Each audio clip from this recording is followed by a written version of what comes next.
We are the wind in the sails of your business. We are your compass. Chart your course towards your targets. Africa Business Radio. Towards a profitable Africa.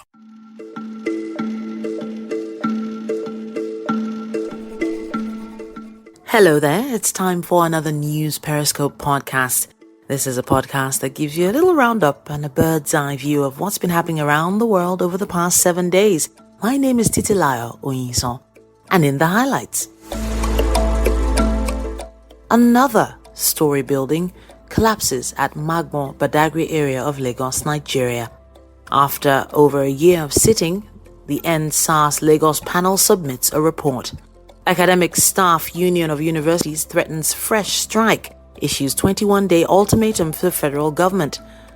National Assembly intervenes in diplomatic row between Nigeria and the United Arab Emirates. Gas explosion kills 5, many injured in Ladikpo area of Lagos. On the foreign scene, suicide bomb attack in Uganda claims at least 3 lives, more than 30 others injured. 1 dead, 3 arrested after Liverpool hospital's blasters journalist jailed in Myanmar released. And for sports, Roger Federer set to miss Australian Open. And now to details.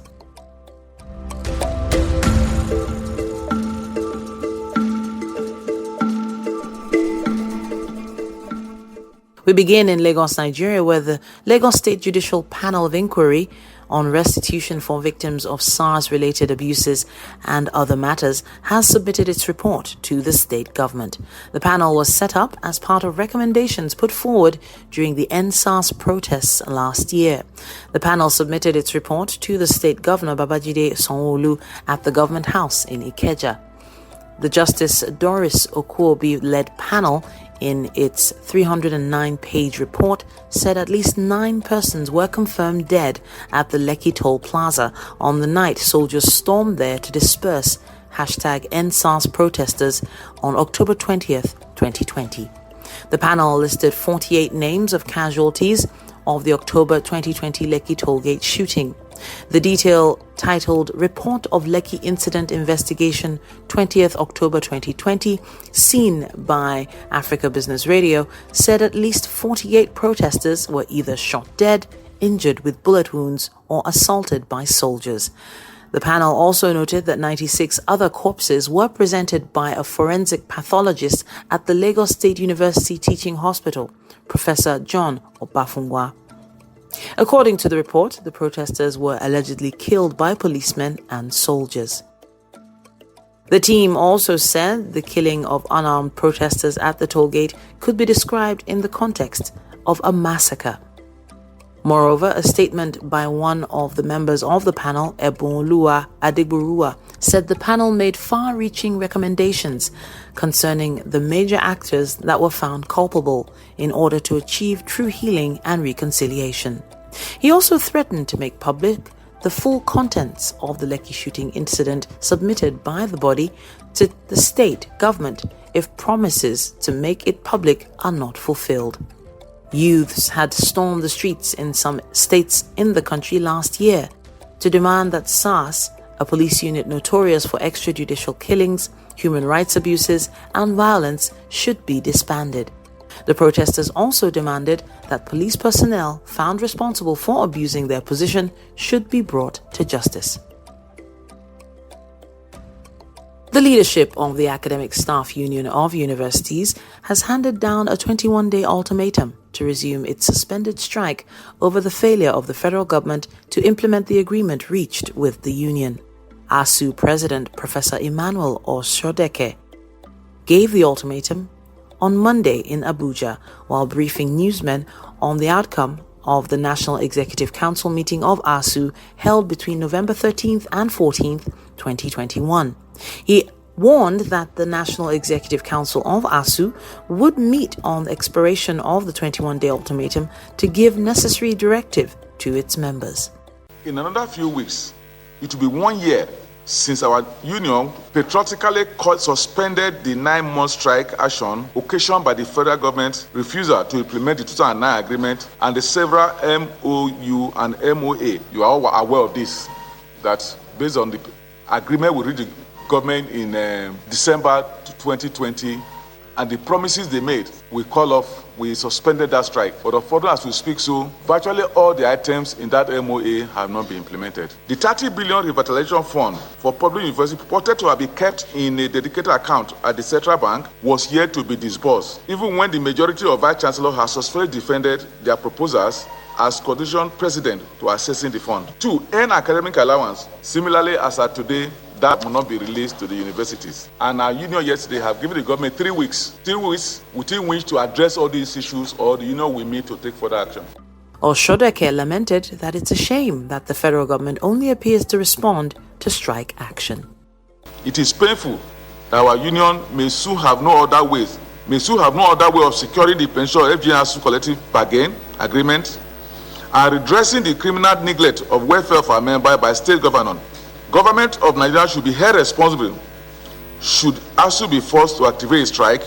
It's patriotically suspended on 23rd November 2021. The Attorney General of the Federation and Minister of Justice Abubakar Malami accused the President of the Nigerian Bar Association, NBA, Olumide Akpata, of politicizing the invasion of Justice Mary Odili's residence in Abuja. Malami, who stated this in an interview, denied any complicity in the assault on the judge's home. He claimed that Akpata was pursuing his personal agenda and not interested in transparent investigations of the matter. If the NBA feels in any way that it feels strongly that it does not have the confidence in the report that has been handed down by the Office of the Inspector General of Police, I think they know the better way, the better approach to embark. And I expect them perhaps to challenge the veracity, the authenticity, the cogency of the report in court. I think the NBA is perhaps maybe having an agenda. I'm talking of the national president of the NBA. Perhaps maybe he may have his own agenda that he is pursuing, either perhaps maybe arising from certain conspiracies or not. But then, if he feels strongly, I think, about the report, which has been formally released by the Office of the Inspector General of Police, and he knows how best it can be set aside, both in terms of authenticity, in terms of cogency, and in terms of veracity. Security agents had on October 29th stormed the judge's residence in Maitama area of Abuja with a search warrant over alleged illegal activities in the building. The police paraded 14 suspects arrested in connection with the incident last week, one of whom he said was contracted by the Office of the Attorney General. Malami reiterated that the suspect is not under pay record of the ministry, and even if he was, he would not carry out operations that are outside the scope of the ministry. In terms of knowledge, by way of either a relationship, distant or close, I do not have any relationship whatsoever with Lawrence Ojodo. I do not know him. I do not engage him. I do not instruct him formally or informally. So that is the true position of things as far as Lawrence Ojodo is concerned. Away from that, the crisis in the All Progressives Congress APC in Zamfara State took a fresh twist at the weekend after different factions held parallel congresses in the state. The development has pitched a faction of the APC in the state led by the senator representing Zamfara Central, Kabiru Marafa, against the party's caretaker and extraordinary convention planning committee led by Mai Malabuni. Marafa, who addressed journalists in Gusau, described the Congress as an exercise in futility. The lawmaker said he was prepared to challenge the legality of all actions taken by the Bunni-led caretaker committee since inception. The exercise went very smoothly, and you have seen the turnout that to show you that APC, under the leadership of His Excellency Dr. Bello Matola Maradun, is firmly on the ground. And I'm telling you, you should be rest assured there is no any faction that exists in Zamfara State. And I'm trying to also tell you that there is not any court order that restrain us from conducting these congresses. And by the grace of God, we are going on the local government and state congresses. So I'm telling you, with this total outcome you see in 2023, it is walk over. Have you ever seen any federal Congress conducted across the 147 wards? Have we ever got any report? Just to tell you that there is no faction in Zamfara State, and even if the Maraba faction are going to conduct primaries, there's no cause for alarm. An explosion outside Liverpool's Women's Hospital on Remembrance Sunday has been declared a terror incident by police. A taxi exploded and was engulfed in flames just before 11 GMT at a drop-off zone near the entrance, killing the passenger and injuring the driver, who has been named locally as David Perry. The passenger is not believed to have been known to MI5. The UK terror threat level has been raised to severe.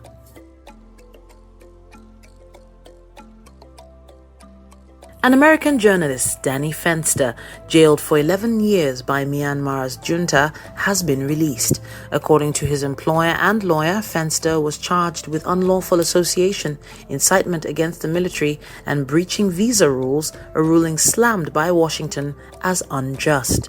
Danny Fenster, who had been working for local outlet Frontier Myanmar for around a year, was arrested in May as he tried to leave the country to see his family.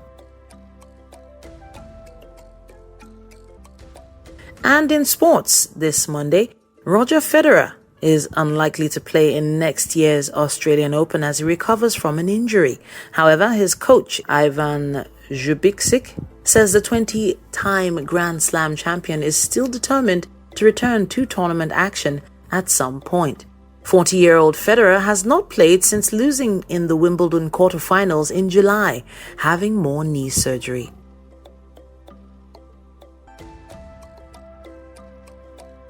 On Tuesday, Nigeria's National Assembly intervened in the diplomatic row between Nigeria and the United Arab Emirates, UAE. According to them, this is having a negative impact on Nigerians amid the work permit restriction and other challenges they face in the Arabian country. The matter formed one of the major subjects of deliberation during Tuesday's plenary at both chambers of the National Assembly in Abuja. In its resolution, the Senate mandated that its committees on foreign affairs, national security, as well as intelligence and interior respectively, to interface with the Ministry of Foreign Affairs on best ways of resolving the dispute and report back within 2 weeks. Calling the attention of his colleagues to the matter in the Red Chamber, Senator Minority Leader Eyinaya Abaribe said an MOU was signed between Nigeria and the UAE in December 2020 to improve on bilateral relations between two countries. The House of Representatives, on its part, set up an ad hoc committee to liaise with relevant government agencies and the Ministry of Foreign Affairs over the treatment of Nigerians by the UAE authorities.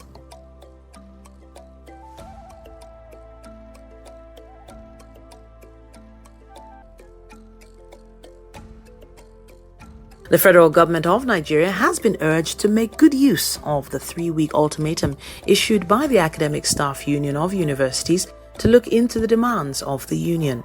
Chairman ASU Unilag Chapter, Dr. Dele Ashiru, who gave this advice in an interview, said government can do the needful within the period to avert the strike.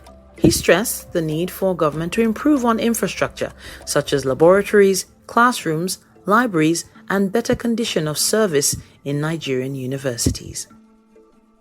The first on the list of our demands is to sign and implement the renegotiated agreement. What is in that agreement? It has to do with, first, the conditions of service of our members. As I speak to you, our members have been earning the same salary since 2009 till date. I don't think that there is any sector of the Nigerian economy and society that has been so treated. As I speak with you today, the highest paid professor, that's Professor Abba, which means that if he remains in the university system for the next 10-15 years, he won't earn more than the same amount he's been earning since 2009. No Nigerian professor earns more than 416,000 naira in a month. Total package. Dr. Dele Ashiru also charged government to work on the proposal prepared by ASU to put an end to the lingering crisis. We have proposals before government on how government can raise funds from within the resources that we have to fund education in Nigeria. And I don't also think that it is correct to say that government doesn't have money to fund education. Government have money to fund whatever it chooses to fund. The Academic Staff Union of Universities has said failure of government to meet its demands contained in the MOUs signed by both parties on December 23, 2020, within the 3-week ultimatum, members could resort to industrial action. At least 5 people have died following a gas explosion that rocked Ojekunle Street in the Ladipo area of Mushin in Lagos State, Nigeria on Tuesday. Some residents were also injured in the incident, which occurred at the Liquefied Petroleum Gas (LPG) Domestic Retail Center located on Ojekunle Street at the popular Ladipo Spare Parts Market. Spokesman for the National Emergency Management Agency in the Southwest, Ibrahim Farinloye, told Africa Business Radio that bodies of 4 adults were initially recovered from the scene of the explosion. According to him, while a 10-year-old boy was rescued from the scene, he eventually died on the way to the hospital.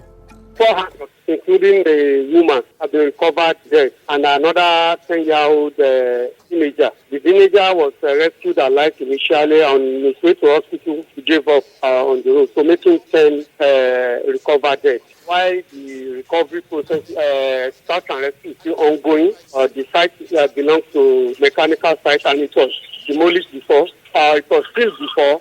While on that field, somebody along the line opened the seal and broke the ceiling, the doors. So they started making use of the place again. And there are lots of activities. The woman, they said, is cooking along that place. So while somebody among the dead, so the nameless Sadiq was working, something happened, then it exploded. So on the camera, you see the shrapnel of the... So that was what happened so far this morning. We are still trying to recover. It was gathered that the gas shop had been under lock due to infractions, but was recently reopened before the explosion that occurred that day.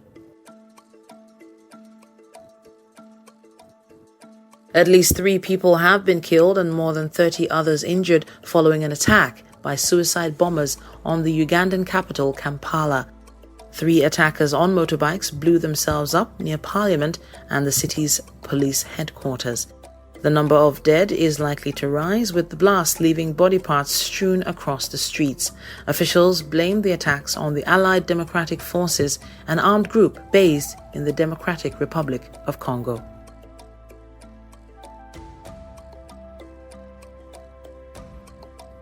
And the news began on Wednesday from Nigeria's National Assembly, where Senator representing Taraba South, Emmanuel Boacha, says the country's sovereignty is under threat. Boacha raised the alarm on the floor of the Senate that day when he drew the attention of his colleagues to an attack on the Manga community in Takum local government area of Taraba. The Deputy Senate Minority Leader alleged that Ambazonia, a separatist group in Cameroon, is behind the attack that reportedly left a village head and some residents dead.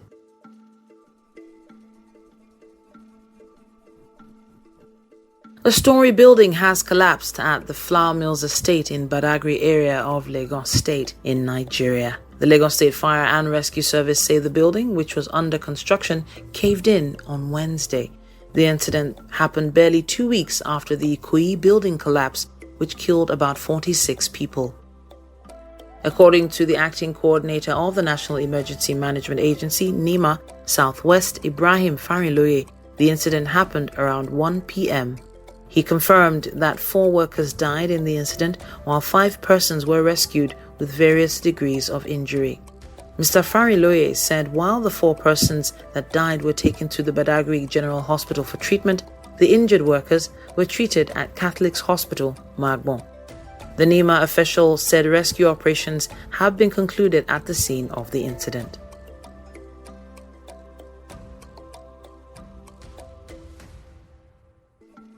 Five people have been burnt to ashes as a tanker laden with premium motor spirit, PMS, exploded in the early hours of Wednesday in Kwakyama area of Ogere Axis, along Lagos-Ibadan Expressway.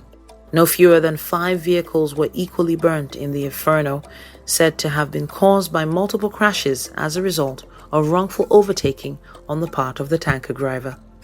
The public education officer of the Federal Road Safety Corps, Florence Okwe, said the tanker collided with a truck traveling to Ibadan and caught fire instantly. She said normalcy has been restored to the area.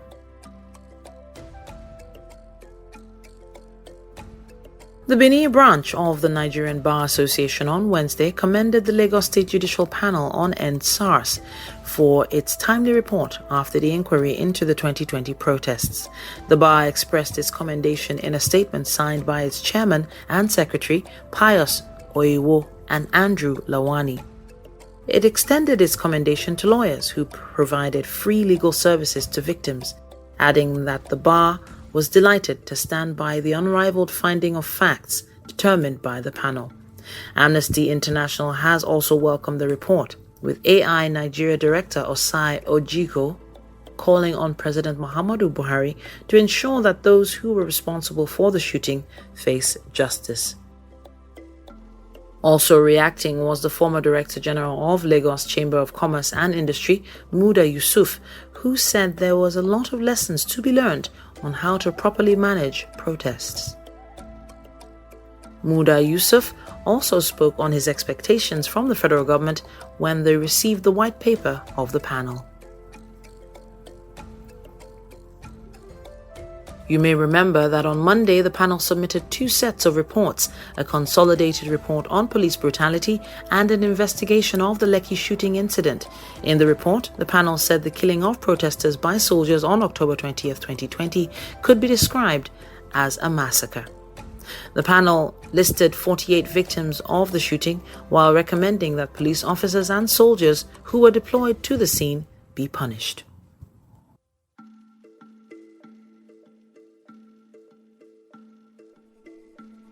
Heavily armed policemen on Wednesday evening took over the National Secretariat of the All Progressives Congress in Abuja. The policemen who arrived the party's secretariat in Toyota Hilux vans mounted strategic positions around the secretariat.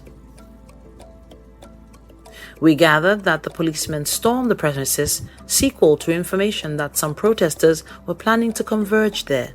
Some party members were said to have planned to stage a protest against Governor Mai Mala-led Caretaker Extraordinary Convention Planning Committee.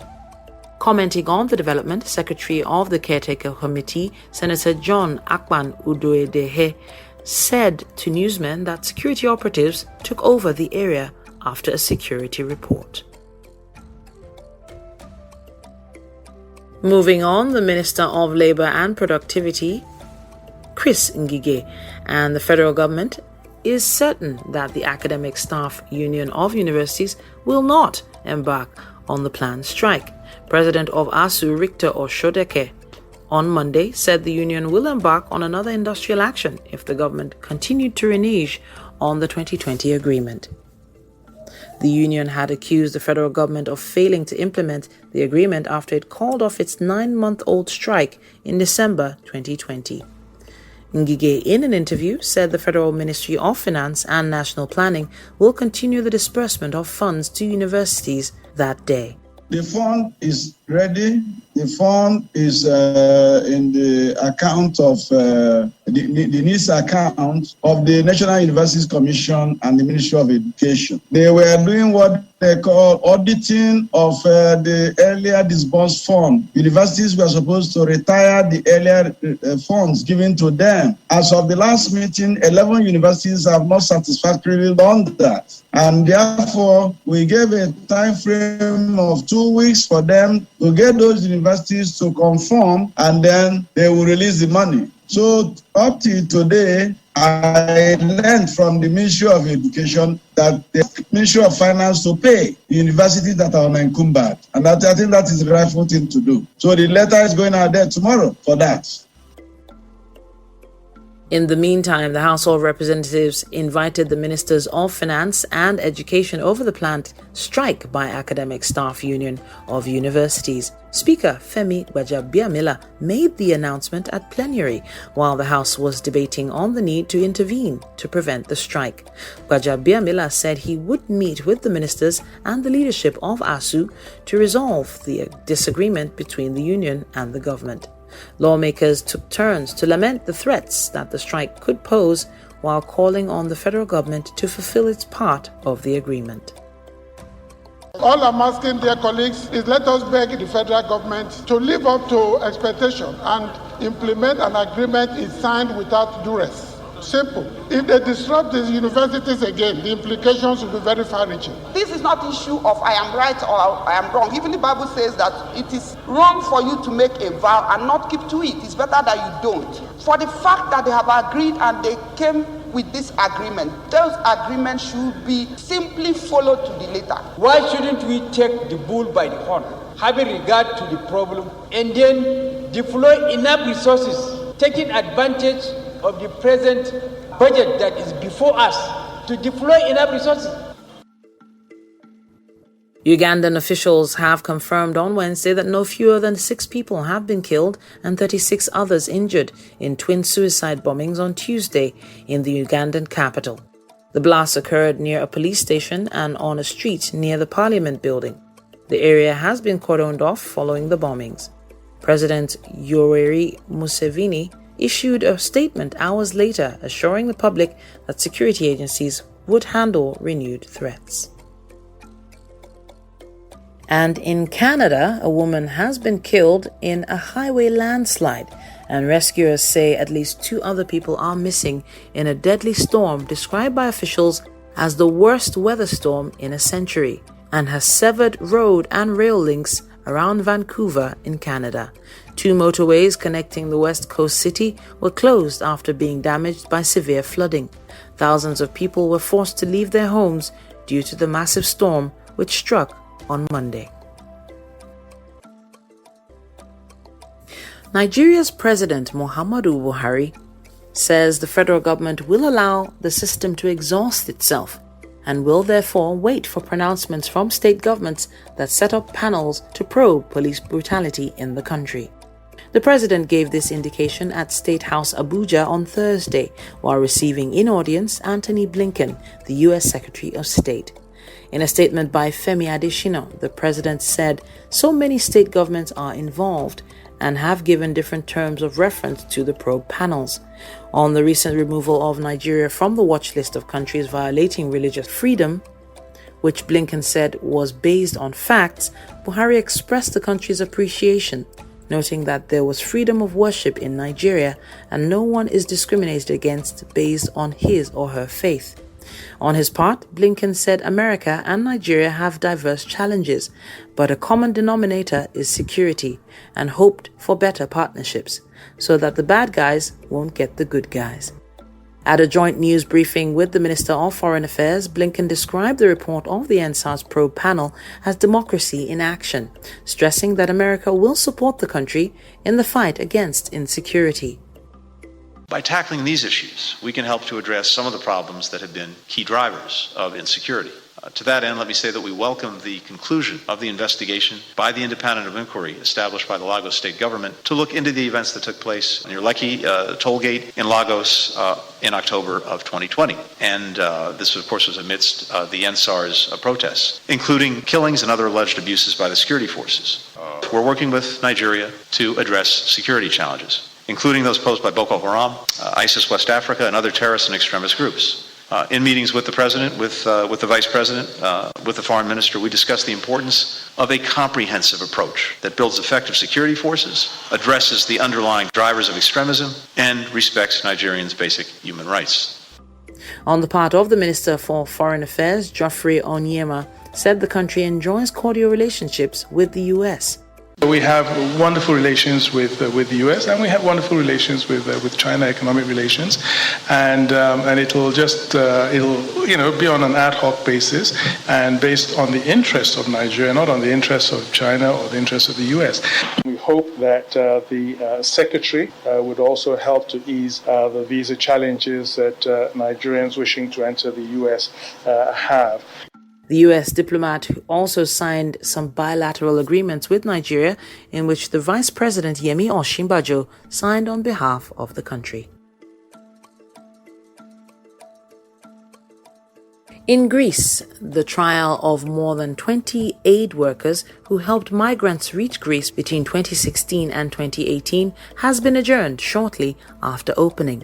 The defendants face a raft of charges, including espionage, forgery, and unlawful use of radio frequencies. Human rights groups have condemned the trial as partial and politically motivated. The case was suspended after the judge ruled that the court was not competent to hear the case.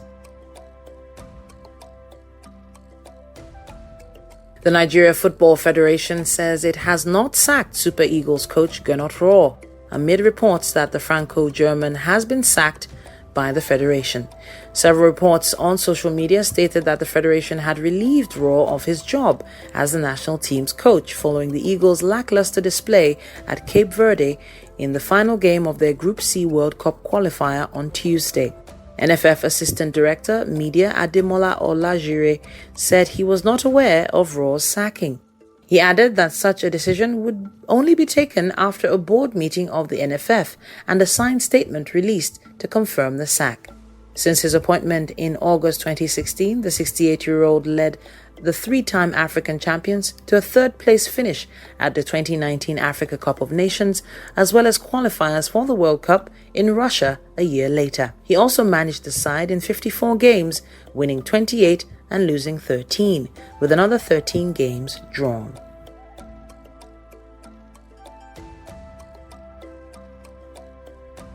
Vice President Yemi Osinbajo says the threat to Nigeria by Boko Haram, ISIS, and its affiliate Islamic State's West Africa Promise, ISWAP, is increasing. Professor Osinbajo raised the alarm at the State House Abuja during the United States-Nigeria signing of a $2.1 billion development assistance agreement. The VP thanked the U.S. Secretary of State Anthony Blinken for America's support on security, infrastructure, and intelligence. Osinbajo informed Blinken that the security issues and terror threats in the Northeast, Lake Chad, and the Sahel persist. The challenge of terrorism, especially of the sort we've seen, is ISWAP and Boko Haram and ISIS, is that it will fester, and it can really take on the kinds of dimensions that may turn out to be much more grave than we ever thought. So I think that we need to do, working together again in that particular respect. Blinken, on his part, said the U.S. will provide necessary support to Nigeria and other countries facing security challenges, especially from the terrorists. Are respected, their voices are heard, their governments answer to them and deliver for them. Working together, we can support democracy in our countries and around the world. Fifth, we must advance lasting security and peace. We know that instability and insecurity are at the top of nearly every Nigerian's mind. The same could be said for people in Ethiopia, Somalia, Mozambique, Cameroon, Mali, Niger, and other countries across the continent. The threats posed by violent extremists, by criminals, internal armed conflict, these threats are very real and so present in people's lives. So is there potential to destabilize nations and regions, to undermine development, to ignite humanitarian disasters. Part of the answer is effective and professional security forces and local law enforcement that can protect citizens while respecting human rights. In Belarus, the Belarusian state media reports that migrants and refugees were moved into a heated warehouse not far from the border. Belarus has moved migrants and refugees away from the main camps at the Polish border, according to Belarusian media and officials, in a charge of tact that could help ease a crisis that has spiraled in recent weeks. Thousands of refugees and migrants have tried to reach the European Union via Belarus since the summer.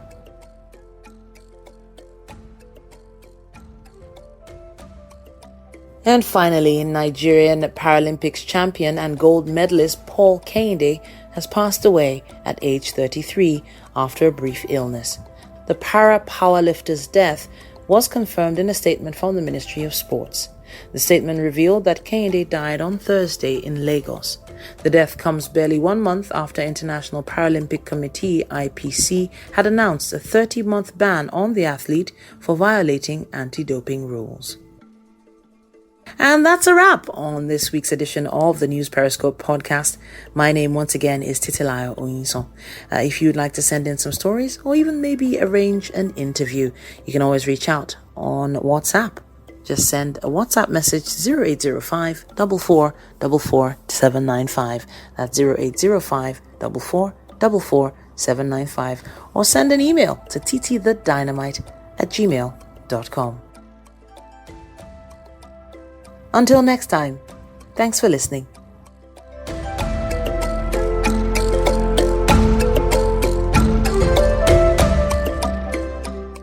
We are the wind in the sails of your business. We are your compass. Chart your course towards your targets. Africa Business Radio. Towards a profitable Africa.